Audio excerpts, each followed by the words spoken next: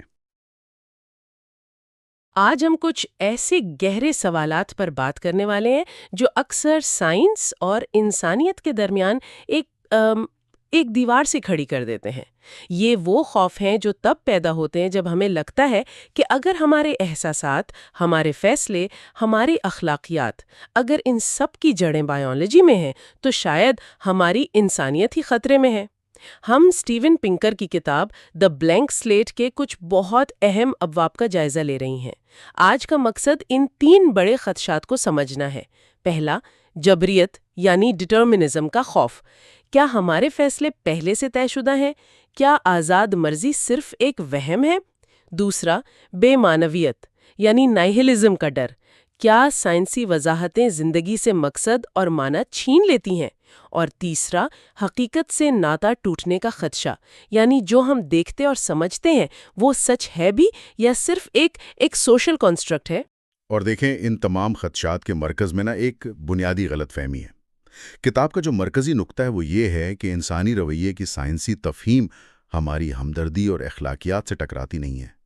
یہ سمجھنا کہ ہم فیصلے کیوں کرتے ہیں ہماری اخلاقی ذمہ داری کو کم نہیں کرتا، بلکہ شاید پہلی بار ہمیں یہ سمجھنے کا موقع دیتا ہے کہ ہماری اخلاقیات کا آپریٹنگ سسٹم آخر کام کیسے کرتا ہے۔ چلیں پھر اس آپریٹنگ سسٹم کو سمجھنے کی کوشش کرتے ہیں۔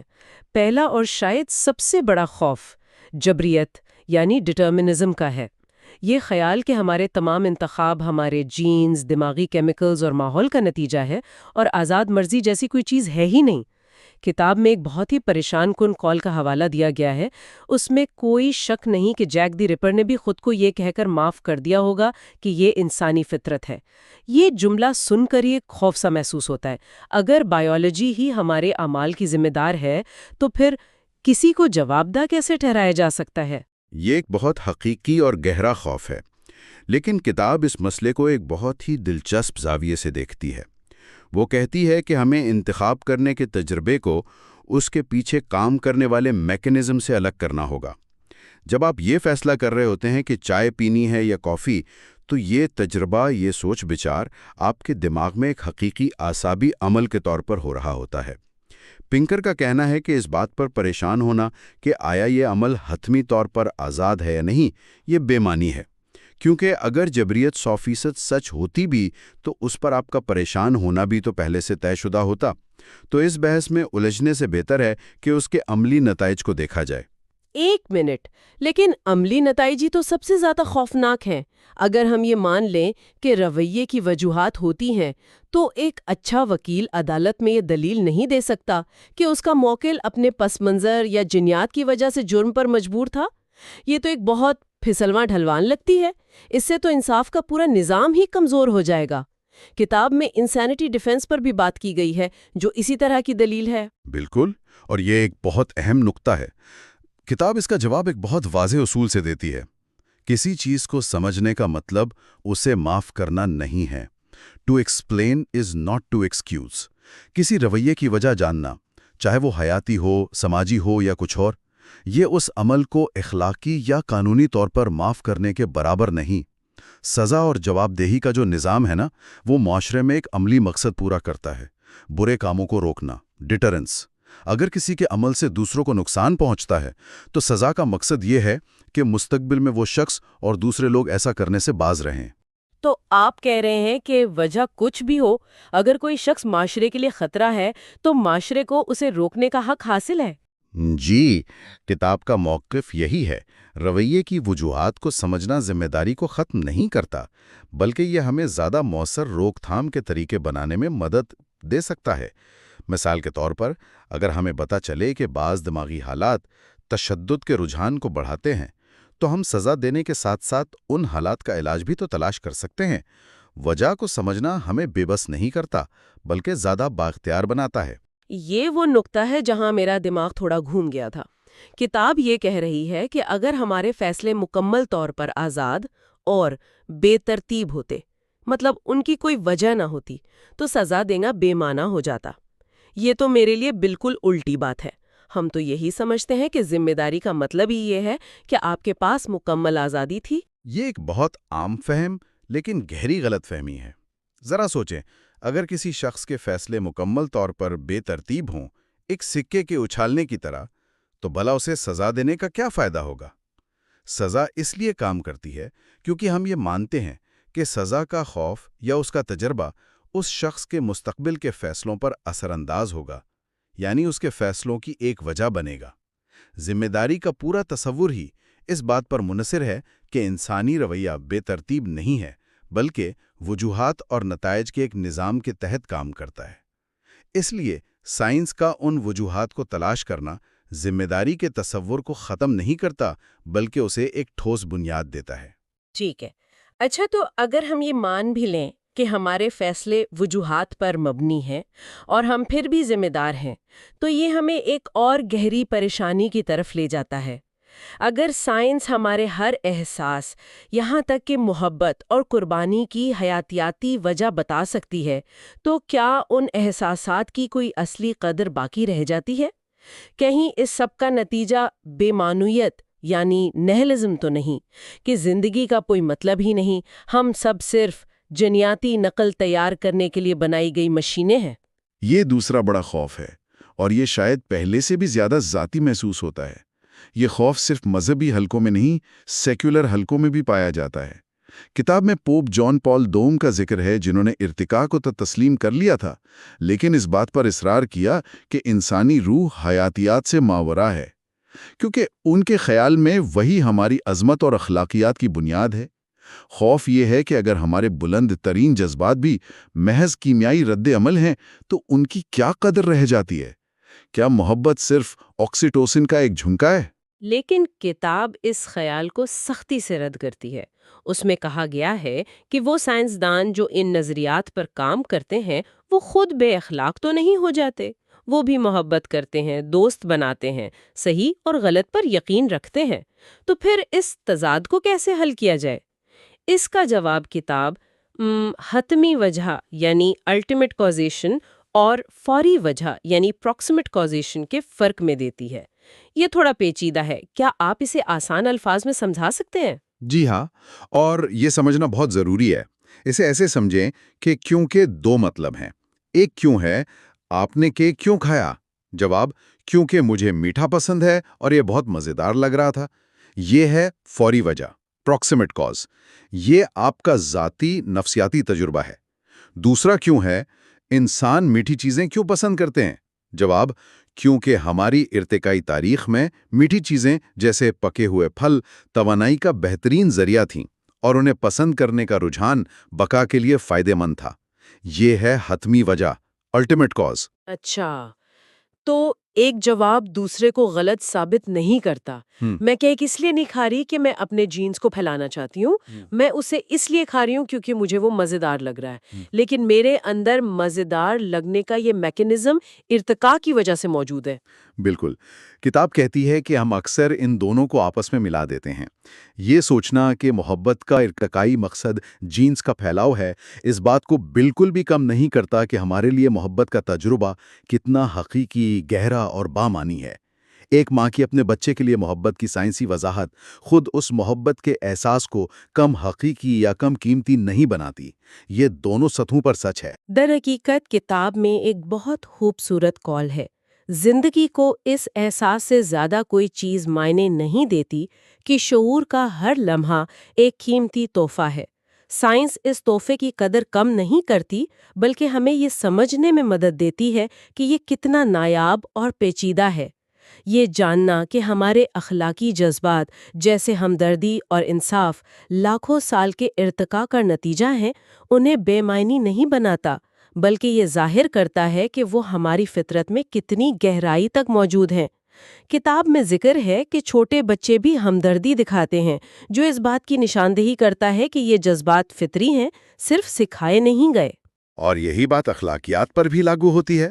ہو سکتا ہے کہ ہمارا اخلاقی احساس ارتقائی دباؤ کے تحت پیدا ہوا ہو تاکہ ہم گروہوں میں مل جل کر رہ سکیں، لیکن اس کا مطلب یہ نہیں کہ ہمارے اخلاقی فیصلے بے معنی ہیں۔ یہ ہمارے سماجی وجود کا ایک بنیادی اور حقیقی حصہ ہیں۔ تو ہم نے ذمہ داری کو بچا لیا، اور زندگی کے معنی کو بھی۔ لیکن ان سب باتوں کا ہماری دنیا کو دیکھنے کے انداز پر کیا اثر پڑتا ہے؟ یہ ہمیں تیسرے اور آخری خوف کی طرف لاتا ہے، جو خود حقیقت کے بارے میں ہے۔ کتاب اپنے ایک باب میں اس خیال پر بات کرتی ہے کہ حقیقت محض ایک سماجی تعمیر یعنی سوشل کنسٹرکٹ ہے۔ یہ خیال کہ کوئی موضوعی سچائی نہیں ہے اور جو کچھ ہم دیکھتے یا مانتے ہیں وہ صرف ہماری ثقافت یا زبان کی پیداوار ہے۔ یہ ایک بہت اہم سوال اٹھاتا ہے، کیا ہمارے ذہن حقیقت کو سمجھنے کے لیے بنے ہیں یا صرف اپنی بنائی ہوئی کہانیوں کے اندر زندہ رہنے کے لیے؟ پنکر کی دلیل یہ ہے کہ اگرچہ ہمارے ادراک کے نظام میں خامیاں ہیں اور ہم غلطیاں کر سکتے ہیں، لیکن بنیادی طور پر یہ ہمیں حقیقت سے جوڑنے کے لیے ہی بنے ہیں۔ وہ آپٹیکل ایلیوژنز کی مثال دیتے ہیں۔ جب ہمیں پتہ چلتا ہے کہ دو لکیریں جو مختلف لمبائی کی لگ رہی تھیں دراصل برابر ہیں، تو ہم کیا کرتے ہیں؟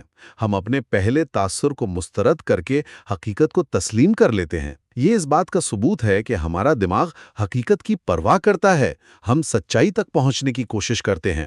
یہیں پر ایک بہت ہی پیچیدہ اور متنازع موضوع آتا ہے جس پر کتاب بات کرتی ہے: دقیانوسی تصورات، یعنی اسٹیریوٹائپس۔ عام خیال تو یہی ہے کہ یہ ہمیشہ غیر منطقی، غلط اور نقصان دہ ہوتے ہیں اور صرف سماجی تعصبات کا نتیجہ ہے۔ کتاب کا اس پر کیا نقطہ نظر ہے؟ یہ ایک حساس موضوع ہے نا؟ جی، اور کتاب اسے بہت احتیاط سے بیان کرتی ہے۔ وہ اس بات کو پوری طرح تسلیم کرتی ہے کہ دقیانوسی تصورات انتہائی خطرناک ہو سکتے ہیں، تعصبات سے بھرپور ہو سکتے ہیں، اور لوگوں کو منفرد افراد کے طور پر نہ دیکھنا ایک سنگین اخلاقی غلطی ہے۔ تاہم کتاب یہ دلیل بھی دیتی ہے کہ چیزوں کی درجہ بندی کرنا اور عمومی تصورات بنانا ہمارے ذہن کا ایک بنیادی کام ہے۔ ہمارا دماغ دنیا میں موجود پیٹرنز کو پہچاننے کی کوشش کرتا ہے۔ بعض اوقات یہ عمومی تصورات شماریاتی حقائق کی عکاسی کر سکتے ہیں۔ کہ کسی اسٹیریوٹائپ میں حقیقت کا عنصر ہو سکتا ہے، بہت سے لوگوں کے لیے ناقابل قبول ہوگا۔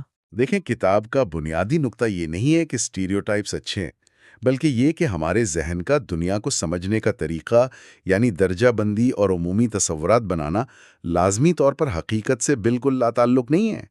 اصل اخلاقی چیلنج یہ ہے کہ ذہنی صلاحیت کو انفرادی انسانوں پر لاگو نہ کیا جائے، یعنی کسی گروہ کے بارے میں شماریاتی اوسط کو اس گروہ کے کسی فرد پر تھوپ دینا۔ یہ غیر منطقی بھی ہے اور غیر اخلاقی بھی۔ تو یہ صلاحیت بذات خود بری نہیں، لیکن اس کا غلط استعمال تباہ کن ہو سکتا ہے۔ اسی طرح کتاب زبان اور سوچ کے تعلق پر بھی بات کرتی ہے اور اس مشہور خیال کو رد کرتی ہے کہ زبان سوچ کا قید خانہ ہے، یعنی جس زبان میں ہم سوچتے ہیں وہ ہماری حقیقت کو محدود کر دیتی ہے۔ لیکن کتاب کا موقف ہے کہ خیالات زبان سے پہلے موجود ہوتے ہیں اور زبان ان خیالات کو ایک ذہن سے دوسرے ذہن تک پہنچانے کا ایک ذریعہ ہے۔ بالکل، ان تمام مثالوں کا بنیادی مقصد یہ دکھانا ہے کہ ہمیں اپنے ذہنی تعصبات اور خامیوں سے آگاہ رہنا چاہیے، لیکن ہمیں اس بات کو بھی تسلیم کرنا چاہیے کہ انسانی ذہن حقیقت سے جڑنے کی ایک ناقابل یقین صلاحیت رکھتا ہے۔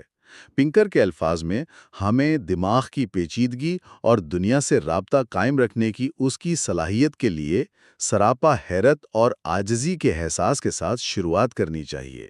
تو ان تمام ابواب کو کھنگالنے کے بعد جو تصویر بنتی ہے وہ کافی حیران کن ہے۔ ایسا لگتا ہے کہ خوف حیاتیات سے نہیں بلکہ اس کے ایک بہت سادہ اور سطحی نظریے سے ہے۔ جبریت کو ذمہ داری ختم کرنے کی ضرورت نہیں بلکہ یہ اسے ایک بنیاد فراہم کر سکتی ہے۔ اخلاقیات کی حیاتیاتی ابتدا اسے بے معنی نہیں بناتی بلکہ اس کی گہرائی کو ظاہر کرتی ہے، اور ہمارے دماغ اپنی تمام خامیوں کے باوجود بنیادی طور پر ایک حقیقی دنیا کو سمجھنے کی کوشش کر رہے ہیں۔ اس کا بڑا پیغام یہی ہے کہ انسانی فطرت کی سائنسی تفہیم ہماری اقدار کو کمزور نہیں کرتی، در حقیقت یہ ہماری اقدار کو مزید گہرا کر سکتی ہے، کیونکہ یہ اس سمجھ پر مبنی ہوتی ہے کہ ہم اصل میں کون ہیں۔ یہ ہمیں خود فریبی سے بچاتی ہے اور ہمیں اپنی اخلاقیات اور سماجی نظاموں کو ایک زیادہ مضبوط اور حقیقت پسندانہ بنیاد پر استوار کرنے کا موقع دیتی ہے۔ کتاب میں بحث کی گئی ہے کہ ہمارا اخلاقی احساس کیسے ارتقاء پذیر ہوا۔ ایک آخری سوچ جس پر غور کیا جا سکتا ہے، اگر ہماری اخلاقیات، جیسا کہ کتاب کہتی ہے، ایک ارتقاء یافتہ آلہ ہے جو چھوٹے شکاری جمع کرنے والے گروہوں میں بقا کے لیے بنا تھا، تو اس کا کیا ہوتا ہے جب اسے 21ویں صدی کے پیچیدہ عالمی اور تکنیکی مسائل جیسے کہ موسمیاتی تبدیلی، جوہری ہتھیار یا آن لائن نفرت پر لاگو کیا جاتا ہے؟ کیا ہماری قدیم اخلاقی وجدان آج بھی ایک قابل اعتماد رہنما ہے؟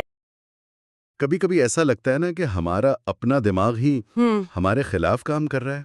ہم جانتے ہیں کہ ہوائی جہاز کار سے زیادہ محفوظ ہے، لیکن ڈر جہاز میں ہی لگتا ہے۔ بالکل۔ ہم جانتے ہیں کہ سوشل میڈیا پر بحث کرنا وقت کا ضیاع ہے، لیکن پھر بھی گھنٹوں لگا دیتے ہیں۔ یہ الجھن آخر ہے کیوں؟ آج ہم انسانی فطرت کی اسی گہرائی میں اتریں گے اور یہ جاننے کی کوشش کریں گے کہ ہمارا قدیم یعنی لاکھوں سال پرانا ذہن اس جدید دنیا کے چیلنجز کا سامنا کرنے میں اتنی جدوجہد کیوں کرتا ہے۔ یہ سارا تجزیہ اسٹیون پنکر کی مشہور کتاب کے خلاصے کے ابواب 13 سے 15 پر مبنی ہے۔ ہم دیکھیں گے کہ ہماری سوچ، ہمارے دکھ اور ہماری اخلاقیات کی جڑیں کہاں سے جڑی ہیں۔ اور اس گفتگو کا مقصد صرف دلچسپ حقائق بتانا نہیں ہے، بلکہ یہ سمجھنا ہے کہ ہمارے احساسات اور فیصلے اکثر اتنے غیر منطقی کیوں لگتے ہیں۔ ہم 3 بڑے سوالوں کے جواب تلاش کریں گے۔ پہلا، کیا ہمارا دماغ آج کی دنیا کے لیے آؤٹ ڈیٹڈ ہو چکا ہے؟ اچھا۔ دوسرا، ہمارے سب سے قریبی رشتوں میں جہاں محبت ہونی چاہیے وہاں اکثر تنازع اور تکلیف کیوں ہوتی ہے؟ اور تیسرا، ہماری صحیح اور غلط کی حس کیا واقعی منطق پر مبنی ہے یا اس کے پیچھے کوئی اور ہی کہانی ہے؟ زبردست۔ تو چلیں اس کو کھول کر دیکھتے ہیں۔ پہلا حصہ ہے گہرائی سے باہر۔ یہاں پنکر ایک بہت ہی طاقتور خیال پیش کرتے ہیں جسے وہ ارتقائی عدم مطابقت یعنی ایولیوشنری مس میچ کہتے ہیں۔ بنیادی طور پر ہمارا دماغی ہارڈ ویئر لاکھوں سال پرانا ہے، جو شکاریوں اور چھوٹے قبیلوں کی دنیا کے لیے ڈیزائن کیا گیا تھا، لیکن ہم اس پر آج کی جدید دنیا کا سافٹ ویئر چلانے کی کوشش کر رہے ہیں۔ اور ظاہر ہے سسٹم کریش تو کرے گا۔ بالکل۔ اور یہ سمجھنے کے لیے کہ یہ کریش کیسے ہوتا ہے، ہمیں اپنے دماغ کے اندرونی آپریٹنگ سسٹم کو دیکھنا ہوگا۔ دیکھیں، علمی سائنسدان بتاتے ہیں کہ ہم کچھ وجدانی صلاحیتوں کے ساتھ پیدا ہوتے ہیں۔ اچھا۔ یہ ہمارے دماغ کے بلٹ ان ایپس کی طرح ہیں۔ مثال کے طور پر وجدانی طبیعت ہے۔ وجدانی طبیعت یہ کیا ہے؟ جب آپ کوئی چابی ہوا میں اچھالتے ہیں تو آپ کا دماغ خود بخود حساب لگا لیتا ہے کہ وہ کہاں گرے گی۔ آپ کو نیوٹن کے قانون کی ضرورت نہیں پڑتی ہے نا؟ ہاں، یہ تو فطری بات ہے۔ اچھا، اور کون سی ایپس ہیں ہمارے دماغ میں؟ ایک ہے وجدانی حیاتیات۔ یہ ہمیں بتاتی ہے کہ شیر ایک خطرناک جانور ہے اور پودے اپنی جگہ سے ہل نہیں سکتے۔ ٹھیک ہے۔ ایک وجدانی انجینئرنگ ہے، جس سے ہم سمجھتے ہیں کہ پتھر کا تیز کنارہ کاٹنے کے کام آ سکتا ہے۔ اور شاید سب سے اہم وجدانی نفسیات ہے، جو ہمیں دوسروں کے ارادوں اور احساسات کا اندازہ لگانے میں مدد دیتی ہے، چہرے کے تاثرات دیکھ کر۔ بالکل وہی۔ یہ تمام صلاحیتیں ہمارے آباء و اجداد کی بقا کے لیے انتہائی ضروری تھی۔ اور یہیں سے بات اصل میں دلچسپ ہوتی ہے۔ جب ہم ان پرانی ایپس کو جدید دنیا کے مسائل پر لاگو کرتے ہیں تو مسائل پیدا ہوتے ہیں۔ جیسے بچوں کو اسکول میں کوانٹم فزکس سمجھنے میں مشکل ہوتی ہے، کیونکہ ان کا وجدانی دماغ کہتا ہے کہ بھئی ایک چیز ایک ہی وقت میں 2 جگہ کیسے ہو سکتی ہے۔ صحیح۔ انہیں پہلے اپنی اس فطری سمجھ کو بھولنا پڑتا ہے، پھر نئی غیر فطری منطق سیکھنی پڑتی ہے۔ یہ بالکل ایسا ہے جیسے آپ ایک پرانے نوکیا فون پر کوئی جدید ویڈیو گیم چلانے کی کوشش کر رہے ہوں۔ بالکل۔ اور یہ صرف بچوں کی بات نہیں ہے، ہم سب کے ساتھ ایسا ہوتا ہے۔ جب بھی کوئی کہتا ہے اعتماد کرو، ڈیٹا یہ بتا رہا ہے، لیکن ہماری اندر کی آواز کچھ اور کہتی ہے۔ تو یہ اصل میں ہمارے اسی پرانے آپریٹنگ سسٹم اور نئے سافٹ ویئر کی لڑائی ہوتی ہے۔ بالکل۔ اور یہ عدم مطابقت صرف تعلیم تک محدود نہیں، یہ ہمارے سماجی اور اخلاقی مسائل کو بھی بہت پیچیدہ بنا دیتی ہے۔ یہ تو بہت گہری بات ہے۔ مطلب ہمارے بہت سے سیاسی اور سماجی جھگڑے اصل میں اس بات پر نہیں کہ کون صحیح ہے، بلکہ اس بات پر ہیں کہ ہم سب مختلف قسم کی وجدانی غلط فہمیوں کا شکار ہیں۔ بہت حد تک ایسا ہی ہے۔ مثال کے طور پر شخصیت کا تصور لیں۔ ہمارا وجدانی تصور یہ ہے کہ ہر انسان کے اندر ایک روح یا ایک غیر مادی جوہر ہوتا ہے جو جسم سے جڑا ہوتا ہے۔ اسی وجہ سے اسقاط حملے یا یوتینیجیا جیسے موضوعات پر بات کرنا اتنا مشکل ہو جاتا ہے، کیونکہ بحث سائنس اور بائیولوجی سے ہٹ کر روح کے وجود اور اس کے حقوق پر چلی جاتی ہے، جس کا کوئی ٹھوس ثبوت نہیں ہوتا۔ اس کی ایک اور بہترین مثال وہ جینیاتی طور پر تبدیل شدہ کھانوں یعنی GMOs کا خوف ہے۔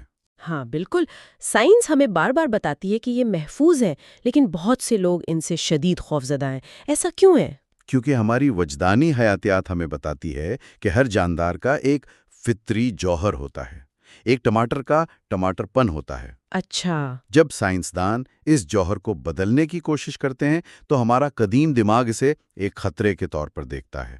اسے لگتا ہے کہ کچھ غیر فطری ہو رہا ہے، اور غیر فطری چیزیں خطرناک ہوتی ہیں۔ تو یہ ایک گہری جبلت ہے جس کے آگے سائنسی ڈیٹا اکثر بے بس ہو جاتا ہے۔ جی کرتا ہے۔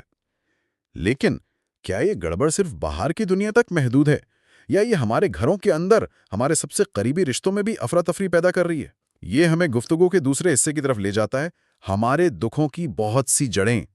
ہاں، اور یہاں ماہر حیاتیات رابرٹ ٹریورز کا کام ہمیں ایک بالکل مختلف زاویہ دکھاتا ہے۔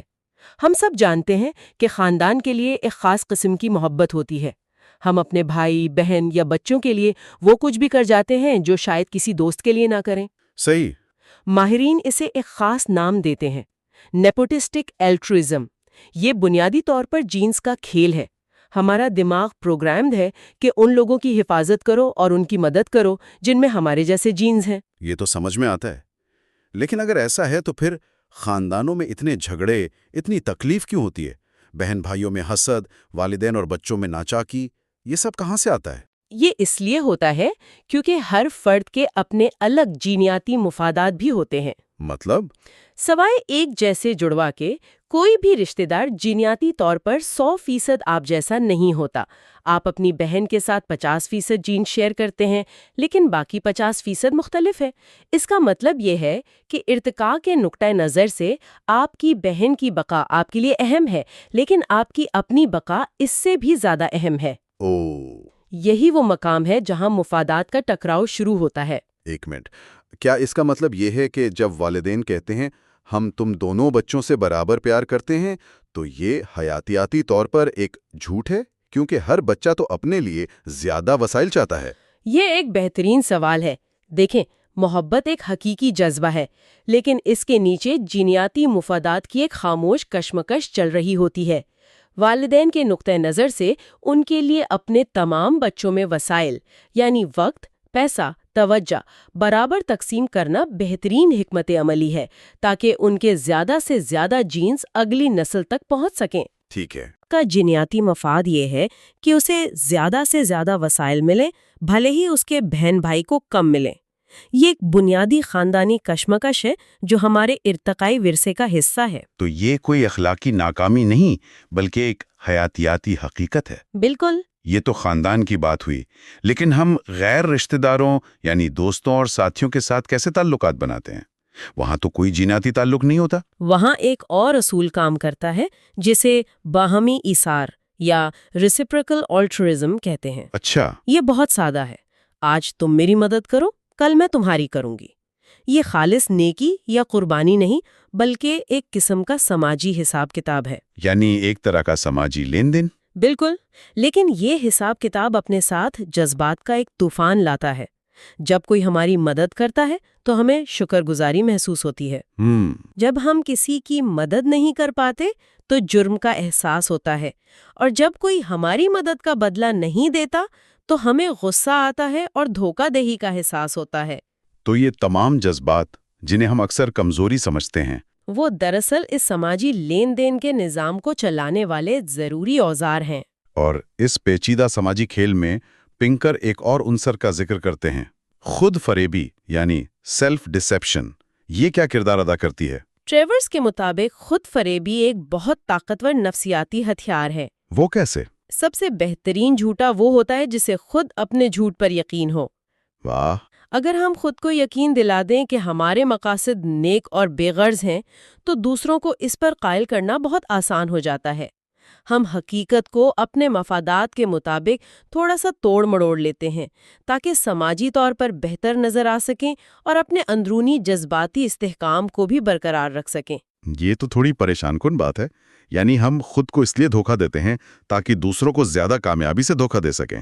ارتقائی نقطۂ نظر سے ہاں، یہ ایک دفاعی حکمت عملی ہے اس سب کا مطلب یہ ہے کہ ہمارے دکھ، ہمارے تنازعات اور ہماری جذباتی پیچیدگیاں صرف ہماری ذاتی کمزوریاں نہیں ہیں، بلکہ ان کی جڑیں ہمارے ارتقائی ماضی میں بہت گہرائی تک پھیلی ہوئی ہیں۔ یہی تو اصل سوال ہے۔ اگر یہ سب ہماری فطرت کا حصہ ہے تو کیا ہم اس سے اوپر اٹھ سکتے ہیں؟ اور شاید اس کا جواب ہماری اخلاقیات میں چھپا ہے۔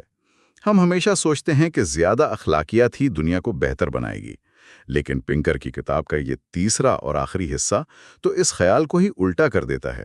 اس کا عنوان ہے خود راستہ باز جانور۔ یہ ایک بہت چونکا دینے والا نقطہ ہے۔ عام خیال یہ ہے کہ دنیا کے تمام مسائل جیسے جنگ، نفرت اور ناانصافی اخلاقیات کی کمی کی وجہ سے ہیں۔ ہاں، یہی مانا جاتا ہے۔ لیکن پنکر پوچھتے ہیں کہ کیا ہو اگر مسئلہ اخلاقیات کی کمی نہ ہو، بلکہ ایک خاص قسم کی شدید اور غیر لچکدار اخلاقیات کی زیادتی ہو؟ زیادتی؟ اخلاقیات کی زیادتی کیسے مسئلہ ہو سکتی ہے؟ اخلاقیات تو اچھی چیز ہے۔ اس کو سمجھنے کے لیے ماہر نفسیات جوناتھن ہائٹ کے ایک بہت دلچسپ خیال کو سمجھنا ہوگا۔ کبھی ایسا ہوا ہے کہ آپ کو دل سے یقین ہو کہ کوئی چیز غلط ہے، لیکن آپ کسی کو سمجھا نہ پائیں کہ کیوں غلط ہے؟ ہاں، کبھی کبھی ہوتا ہے۔ آپ کے پاس کوئی دلیل نہیں ہوتی، بس ایک شدید احساس ہوتا ہے۔ جوناتھن ہائٹ اسی کو مورل ڈمفاؤنڈنگ یا اخلاقی گونگا پن کہتے ہیں۔ اخلاقی گونگا پن، اس کی کوئی مثال ہے؟ کتاب میں اس کی ایک کلاسک مثال دی گئی ہے۔ ایک منظر نامہ ہے کہ ایک بالغ بہن اور بھائی چھٹیوں پر جاتے ہیں۔ وہ فیصلہ کرتے ہیں کہ وہ ایک تجربے کے طور پر باہمی رضامندی سے ایک بار جنسی تعلق قائم کریں گے۔ اوکے۔ وہ مکمل احتیاطی تدابیر استعمال کرتے ہیں، انہیں اس سے کوئی نفسیاتی نقصان نہیں ہوتا، اور وہ اس بات کو ہمیشہ کے لیے راز رکھتے ہیں۔ سوال یہ ہے، کیا ان کا یہ عمل اخلاقی طور پر غلط تھا؟ اوہ، زیادہ تر لوگ تو فوراً کہیں گے کہ یہ بہت ہی غلط ہے، شدید غلط۔ بالکل۔ اور جب ان سے پوچھا گیا کہ کیوں غلط ہے تو وہ کوئی ٹھوس وجہ نہیں بتا پائے۔ اچھا؟ جب انہیں بتایا گیا کہ اس سے کسی کو کوئی جسمانی یا نفسیاتی نقصان نہیں ہوا، کوئی حاملہ نہیں ہوا اور کسی کو پتہ بھی نہیں چلا، تو وہ لاجواب ہو گئے۔ لیکن پھر بھی یہی کہتے رہے، مجھے نہیں معلوم کیوں، لیکن یہ بس غلط ہے۔ واہ، یہ تو دماغ گھما دینے والی بات ہے۔ یعنی ہمارا اخلاقی کمپاس اکثر بغیر کسی وجہ کے کام کرتا ہے۔ یہ تو تھوڑا ڈراؤنا بھی ہے۔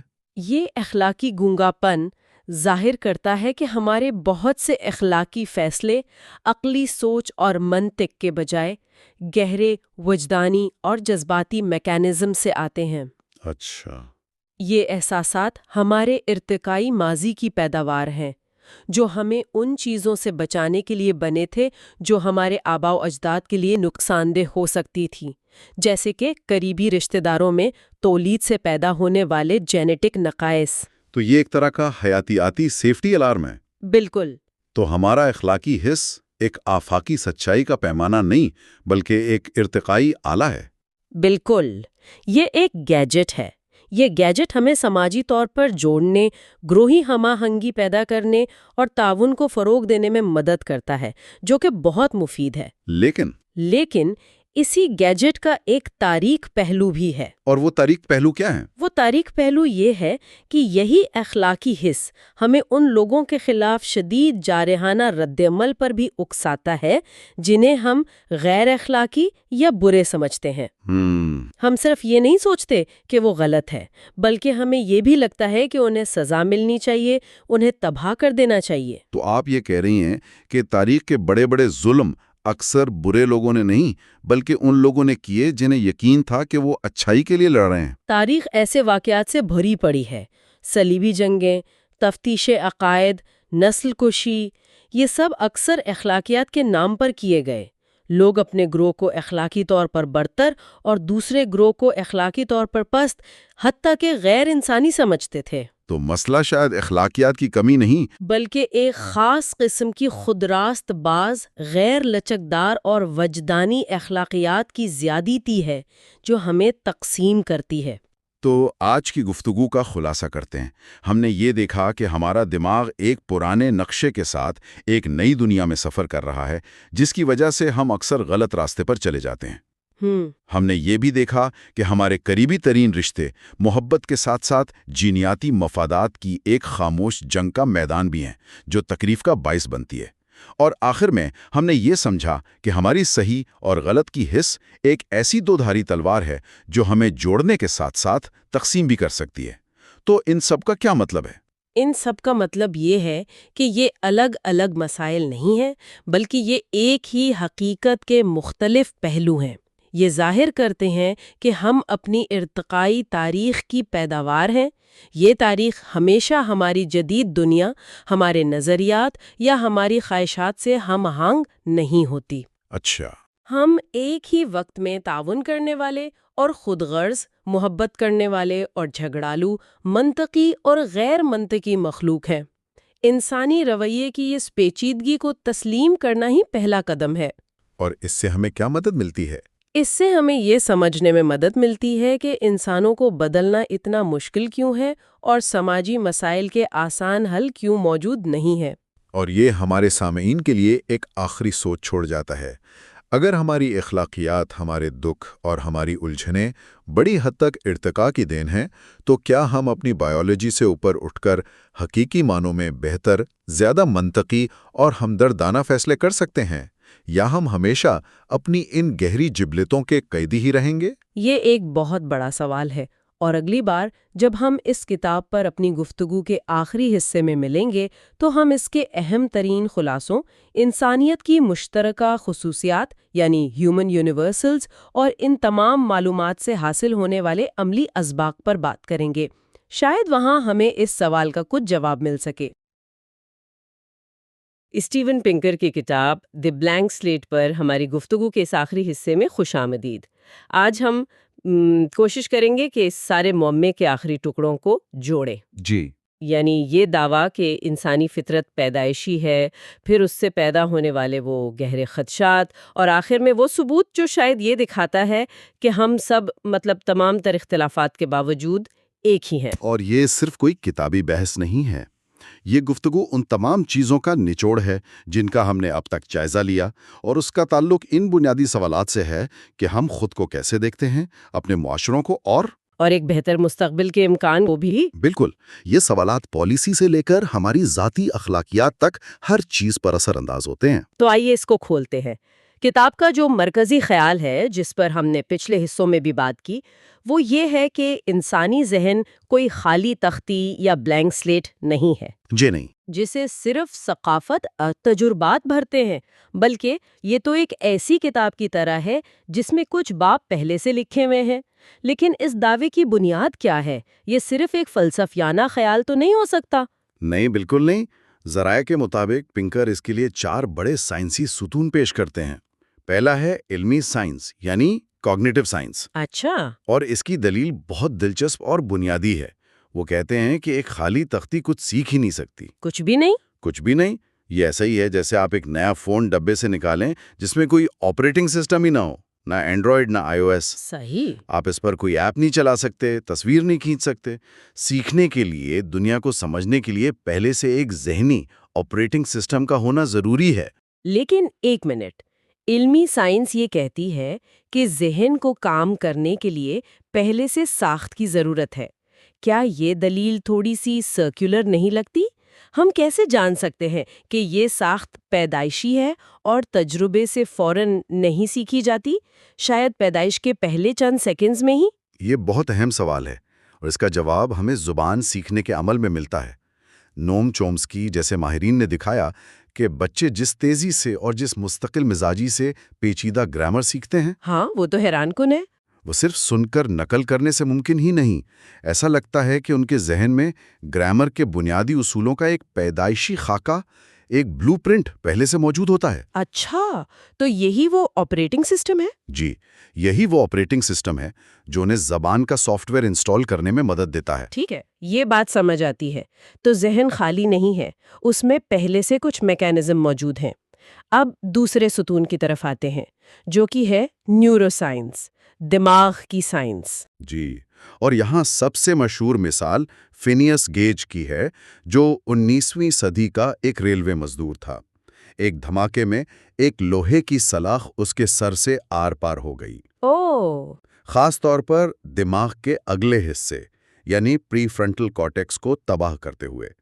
حیرت کی بات یہ ہے کہ وہ زندہ بچ گیا، اس کی یادداشت اور ذہانت بھی ٹھیک رہی، لیکن اس کی شخصیت وہ بدل گئی؟ وہ بالکل بدل گئی۔ تو اس کا مطلب یہ ہوا کہ جو چیزیں ہم روح یا کردار سے جوڑتے تھے، جیسے کسی کا اخلاق، ذمہ داری کا احساس، وہ دراصل بالکل وہ دماغ کے ایک حصے کے صحیح کام کرنے پر منحصر ہیں۔ یہ تو بہت بڑا دعویٰ ہے، کیونکہ یہ اس خیال کو چیلنج کرتا ہے کہ ہمارا میں ہمارے جسم سے کوئی الگ چیز ہے۔ جی ہاں، یہ مشین میں بھوت یعنی گوسٹ ان دا مشین کے نظریے پر سیدھا حملہ ہے۔ گیج کی کہانی نے یہ ثابت کیا کہ ہماری اخلاقیات اور شخصیت کی جڑیں ہمارے دماغ کی طبی ساخت میں ہیں۔ جب ہارڈ ویئر کو نقصان پہنچا تو سافٹ ویئر بھی بدل گیا۔ اور یہ ہمیں تیسرے شعبے کی طرف لاکر ہے، روایاتی جینیات یعنی بیہیویئرل جینیٹکس۔ یہ شاید سب سے زیادہ متنازع ہے، ہاں، اور اس کی تحقیق واقعی حیران کن ہے۔ خاص طور پر جڑواں بچوں والی تحقیق۔ جی، خاص طور پر وہ مطالعے جن میں ایسے ایک جیسے جڑواں بچوں کا جائزہ لیا گیا جنہیں پیدائش کے وقت الگ کر دیا گیا تھا، اور ان کی پرورش بالکل مختلف خاندانوں، مختلف ماحول، حتیٰ کہ مختلف ممالک میں ہوئی۔ خالی تختی کے نظریے کے مطابق تو انہیں بالکل مختلف انسان بننا چاہیے تھا، لیکن ایسا ہوا نہیں۔ نتائج چونکا دینے والے تھے۔ ان جڑواں بچوں کی شخصیت، ان کے مشاغل، ان کی سیاسی سوچ، واقعی؟ اور یہاں تک کہ ان کے جیون ساتھیوں کے ناموں میں بھی عجیب و غریب مماثلتیں پائی گئیں۔ یہ مطالعے اس بات کا ٹھوس ثبوت دیتے ہیں کہ ہمارے جینز ہمارے رویے کی تشکیل میں ایک بہت اہم کردار ادا کرتے ہیں، اگرچہ واحد نہیں لیکن بہت اہم۔ تو یہ صرف جسمانی خصوصیات کی بات نہیں ہے، بلکہ ہماری نفسیات پر بھی جینز کا گہرا اثر ہوتا ہے۔ اچھا، اور چوتھا اور آخری ستون؟ وہ ہے ارتقائی نفسیات یعنی ایوولوشنری سائیکالوجی۔ یہ کیسے اس تصویر کو مکمل کرتا ہے؟ ارتقائی نفسیات یہ سوال پوچھتی ہے کہ ہمارا ذہنی آپریٹنگ سسٹم ایسا کیوں ہے جیسا یہ ہے، اور اس کا جواب یہ ہے کہ ہمارے بہت سے ذہنی رجحانات، مثلاً اپنے خاندان سے محبت، اجنبیوں پر شک کرنا، دھوکے بازوں کو پہچاننے کی صلاحیت اور سماجی حیثیت کی خواہش، یہ سب ارتقائی موافقت ہیں۔ یہ وہ ذہنی اوزار ہیں جنہوں نے ہمارے آباء و اجداد کو لاکھوں سال تک افریقہ کے میدانوں میں زندہ رہنے اور اپنی نسل کو آگے بڑھانے میں مدد دی۔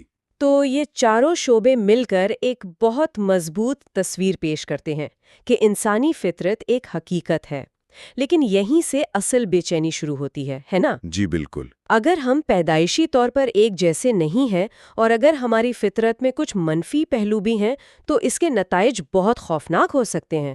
کتاب انہیں 4 بڑے خوف کہتی ہے۔ جی، اور یہ وہ خوف ہیں جن کی وجہ سے بہت سے لوگ خالی تختی کے آرام دہ خیال کو چھوڑنا نہیں چاہتے۔ پہلا اور سب سے بڑا خوف ہے عدم مساوات کا خوف، the fear of inequality۔ یعنی اگر لوگ ذہانت، صلاحیت یا شخصیت میں پیدائشی طور پر مختلف ہیں تو کیا یہ ظلم اور امتیازی سلوک کے لیے کھلا لائسنس نہیں ہے؟ یہی خوف ہے۔ بالکل۔ کیا طاقتور لوگ یہ نہیں کہہ سکتے کہ بھائی کچھ لوگ فطری طور پر حکمرانی کرنے اور کچھ غلامی کرنے کے لیے پیدا ہوئے ہیں؟ یہ تو بڑی خطرناک بات لگتی ہے۔ یہ خوف قابل فہم ہے، لیکن ذرائع کے مطابق یہ ایک بنیادی غلط فہمی پر مبنی ہے۔ یہ حقیقت یعنی کو اخلاقیات یعنی ought کے ساتھ گڈمٹ کر دیتا ہے۔ اچھا، اس کی وضاحت کریں۔ دیکھیں، مساوات کا اصول ایک اخلاقی اور سیاسی عہد ہے۔ یہ حیاتیاتی یکسانیت کا کوئی سائنسی دعویٰ نہیں۔ ہم اس بات پر یقین رکھتے ہیں کہ تمام افراد کو قانون کے سامنے برابر حقوق اور مواقع ملنے چاہیے۔ اس لیے نہیں کہ وہ حیاتیاتی طور پر ایک جیسے ہیں، بالکل، بلکہ اس لیے کہ یہ انصاف کا تقاضا ہے۔ دوسرے لفظوں میں ہمارے حقوق ہماری حیاتیات پر منحصر نہیں ہے۔ ایک شخص کی ذہانت کم ہو یا زیادہ، اس سے اس کے ووٹ کا حق یا انصاف کا حق کم نہیں ہو جاتا۔ بالکل، در حقیقت ذرائع یہ دلیل دیتے ہیں کہ خالی تختی کا نظریہ امتیازی سلوک کے خلاف ایک بہت کمزور دفاع ہے۔ وہ کیسے؟ اگر ہم اپنی اخلاقیات کی بنیاد اس غلط سائنسی دعوے پر رکھیں کہ تمام گروہ ہر لحاظ سے ایک جیسے ہیں، تو جس دن سائنس نے کوئی معمولی سا فرق بھی دریافت کر لیا، ہمارا پورا اخلاقی ڈھانچہ گر سکتا ہے۔ ہماری اخلاقیات کو سائنسی دریافتوں سے آزاد اور زیادہ مضبوط بنیادوں پر کھڑا ہونا چاہیے۔ ٹھیک ہے، تو مساوات کا مسئلہ حیاتیاتی نہیں بلکہ اخلاقی ہے۔ یہ بات سمجھ آتی ہے، لیکن اگر ہماری فطرت میں ہی خود غرضی یا تشدد جیسی چیزیں شامل ہیں تو کیا ہم ایک بہتر دنیا بنانے کی کوشش ہی چھوڑ دیں؟ کیا ہم اپنی خامیوں کے قیدی ہیں؟ یہ ہمیں دوسرے خوف کی طرف لاتا ہے، ناکامیت کا خوف۔ یہ بھی ایک عام غلط فہمی ہے کہ جو چیز فطری ہے وہ اچھی یا ناقابل تبدیلی بھی ہے۔ کتاب کا موقف اس کے بالکل برعکس ہے۔ اچھا؟ وہ کہتی ہے کہ اپنی تاریک جبلتوں کو سمجھنا ہی ان پر قابو پانے کا پہلا قدم ہے۔ اگر ایک ڈاکٹر یہ تسلیم ہی نہ کرے کہ بیماریاں موجود ہیں تو وہ ان کا علاج کیسے کرے گا؟ صحیح۔ اسی طرح اگر ہم یہ تسلیم ہی نہ کریں کہ انسان میں تشدد اور خود غرضی کا رجحان ہو سکتا ہے تو ہم ان کا مقابلہ کیسے کریں گے؟ تو قوانین، اخلاقی ضابطے، جمہوریت اور تعلیم جیسی چیزیں دراصل انسانی فطرت کی خامیوں کا اعتراف ہیں اور ان پر قابو پانے کی کوشش ہے۔ جی ہاں، یہ جاننا کہ ہم میں خامیاں ہیں ہتھیار ڈالنے کی وجہ نہیں بلکہ جدوجہد کرنے کی وجہ ہے۔ بالکل۔ آپ اسے اس طرح دیکھ سکتی ہیں کہ انسانی تہذیب کا پورا منصوبہ ہی ہماری فطرت کے منفی پہلوؤں کے خلاف ایک مسلسل جدوجہد کا نام ہے۔ انسانی فطرت کو تسلیم کرنا، اس کے سامنے سر جھکانا نہیں، بلکہ اس سے سمجھ کر بہتر حکمت عملی بنانا ہے۔ اس سے جڑا ہوا تیسرا خوف ہے جو بہت گہرا اور فلسفیانہ ہے، جبریت کا خوف، فیئر آف ڈٹرمنزم۔ اگر ہمارا رویہ، ہمارے جینز، ہمارے دماغ اور ہمارے ماحول کا نتیجہ ہے تو کیا آزاد مرضی یعنی فری ول محض ایک وہم ہے؟ اور ہم کسی مجرم کو اس کے کیے کا ذمہ دار کیسے ٹھہرا سکتے ہیں اگر وہ یہ کہے کہ میں نے نہیں، میرے جینز نے یہ کیا ہے؟ ہاں، بالکل یہی سوال ہے۔ یہاں پر جو بات دلچسپ ہے وہ یہ ہے کہ ذرائع ذمہ داری کے تصور کو ایک عملی سماجی ضرورت کے طور پر دیکھتے ہیں۔ سزا کا مقصد صرف بدلہ لینا نہیں بلکہ مستقبل میں نقصان دہ رویے کو روکنا ہے۔ یعنی ایک ڈیٹرنٹ کے طور پر کام کرنا۔ جی، ایک ڈیٹرنٹ کے طور پر۔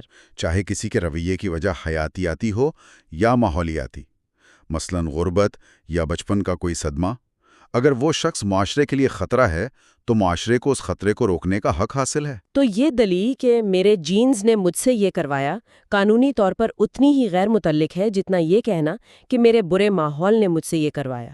وجہ جو بھی ہو، عمل کا نتیجہ اہم ہے۔ بالکل، جیسا کہ کہا جاتا ہے، سمجھنا معاف کرنا نہیں ہے، رویے کی وجوہات کو سمجھنا ذمہ داری کو ختم نہیں کرتا۔ اور آخری خوف جو شاید سب سے زیادہ ذاتی ہے، مانویت کے خاتمے کا خوف، دا فیئر آف نائلزم۔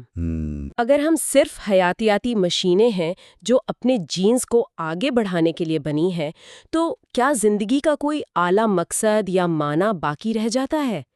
کیا محبت، خوبصورتی اور اخلاقیات صرف ہمارے دماغ میں ہونے والے کیمیائی رد عمل ہیں؟ یہ خوف اس خیال سے پیدا ہوتا ہے کہ معنی صرف کسی مافوق الفطرت یا غیر مادی ذریعے سے آ سکتے ہیں۔ کتاب یہ دلیل دیتی ہے کہ ہماری محبت کرنے کی صلاحیت، خوبصورتی کو سراہنا اور ہماری اخلاقی حس، یہ سب بھی ارتقائی عمل کا ہی حصہ ہیں۔ جی، یہ بھی، یہ خصوصیات اتنی ہی حقیقی اور اہم ہیں جتنا کہ ہمارا خود غرضی کا رجحان۔ یہ سمجھنا کہ یہ جذبات کہاں سے آئے ہیں ان کی قدر کم نہیں کرتا، شاید یہ ان کی قدر بڑھا دیتا ہے۔ یہ جاننا کہ محبت یا خوشی کا ایک لمحہ اربوں سال کے ارتقاء کا ایک نایاب اور قیمتی نتیجہ ہے، اسے بے معنی نہیں بناتا بلکہ اسے مزید گہرا اور قابل قدر بنا دیتا ہے۔ بالکل، سائنس ہمیں بتاتی ہے کہ دنیا کیسی ہے، لیکن یہ ہمیں یہ نہیں بتاتی کہ ہمیں کیسا ہونا چاہیے۔ یہ فیصلہ ہماری اقدار، ہماری عقل اور ہماری ہمدردی کرتی ہیں، اور یہ خود بھی ہماری ارتقائی میراث کا حصہ ہیں۔ تو اگر ہم ان خوفوں پر قابو پا لیں اور یہ تسلیم کر لیں کہ ہم خالی تختیاں نہیں ہیں تو پھر ہم ہیں کیا؟ یہاں آ کر کتاب ایک بہت ہی طاقتور ثبوت پیش کرتی ہے، ماہر بشریات ڈونلڈ ای براؤن کی تحقیق پر مبنی، جسے ہیومن یونیورسلز یا انسانی آفاقیات کہا جاتا ہے۔ جی، اور یہ فہرست اس بحث کا رخ ہی بدل دیتی ہے۔ یہ ان خصوصیات، عقائد اور رویوں کی ایک طویل فہرست ہے جو دنیا کے ہر معلوم انسانی معاشرے میں ماضی اور حال میں پائی گئے ہیں۔ تو یہ ایک طرح سے نوع انسانی کی مشترکہ آواز ہے۔ بالکل یہی۔ یہ فہرست پڑھ کر تو ایسا لگتا ہے جیسے ہم سب ایک ہی سافٹ ویئر پر چل رہے ہیں، بس یوزر انٹرفیس مختلف ہے۔ یہ ایک بہترین تشبیہ ہے۔ ثقافت اہم ہے، لیکن وہ ایک خلا میں پیدا نہیں ہوتی، وہ ان پیدائشی نفسیاتی رجحانات پر تعمیر ہوتی ہے۔ ثقافتیں ان عالمگیر موضوعات پر مختلف تغیرات ہیں، جیسے موسیقی میں ایک ہی دھن کو مختلف سازوں پر بجایا جاتا ہے۔ اس فہرست میں کچھ مثالیں کیا ہیں جو واقعی نمایاں ہیں؟ بہت سی ہیں۔ مثلاً علمی پہلو پر دیکھیں، ہر ثقافت میں تجریدی سوچ یعنی ایبسٹریکٹ تھاٹ پائی جاتی ہے، منطق کا استعمال ہوتا ہے اور جھوٹ اور سچ میں فرق کیا جاتا ہے۔ اچھا، سماجی طور پر ہر معاشرے میں خاندان کا کوئی نہ کوئی تصور ہوتا ہے، تعاون ہوتا ہے، لیکن ساتھ ہی تنازعات اور ان کے حل کے لیے ثالثی کا نظام بھی ہوتا ہے۔ اور جذباتی اور لسانی سطح پر؟ ہر ثقافت میں محبت، حسد، شرمندگی اور سوگ جیسی کیفیات پائی جاتی ہیں۔ ہر زبان میں اسم اور فعل ہوتے ہیں، اور ہر جگہ لوگ بچوں سے بات کرتے ہوئے ایک مخصوص بیبی ٹاک کا استعمال کرتے ہیں۔ موسیقی، رقص، کہانیاں سنانا۔ اور موت کے بعد کی زندگی کے بارے میں عقائد بھی تقریباً عالمگیر ہیں۔ یہ فہرست تو اس بات کا سب سے بڑا ثبوت ہے کہ خالی تختی کا نظریہ غلط ہے۔ یہ دکھاتی ہے کہ ہم سب ایک ہی نفسیاتی ٹول کٹ کے ساتھ پیدا ہوتے ہیں، اور ثقافت ہمیں سکھاتی ہے کہ ان ٹولز کو اپنے ماحول میں کیسے استعمال کرنا ہے۔ بالکل، اور اس سے یہ نتیجہ نکلتا ہے کہ ہم ایک دوسرے سے اتنے بھی مختلف نہیں ہیں جتنا ہم کبھی کبھی سوچتے ہیں۔ تو آخر میں ہم نے دیکھا کہ کتاب بلینک سلیٹ کے نظریے کو سائنسی ثبوتوں کی بنیاد پر چیلنج کرتی ہے، اس سے پیدا ہونے والے 4 بڑے خوفوں کا عقلی اور اخلاقی جواب دیتی ہے، اور پھر انسانی آفاقیات کی فہرست کے ذریعے ایک مشترکہ انسانی فطرت کے لیے ٹھوس ثبوت فراہم کرتی ہے۔ اس سب کا خلاصہ کیا ہے؟ اس کا خلاصہ یہ ہے کہ اپنی حیاتیات کو اپنانے کا مطلب اپنی اقدار کو ترک کرنا نہیں ہے۔ در حقیقت اپنی فطرت کو سمجھ کر اس کی خوبیوں اور خامیوں دونوں کو ہم اپنی اقدار کو زیادہ مضبوط اور حقیقت پسندانہ بنیادوں پر کھڑا کر سکتے ہیں۔ یہ ہمیں ایک زیادہ پرامید اور سائنسی طور پر مبنی انسانیت کی طرف لے جا سکتا ہے۔ جی، اور یہاں ایک آخری غور طلب نقطہ رہ جاتا ہے۔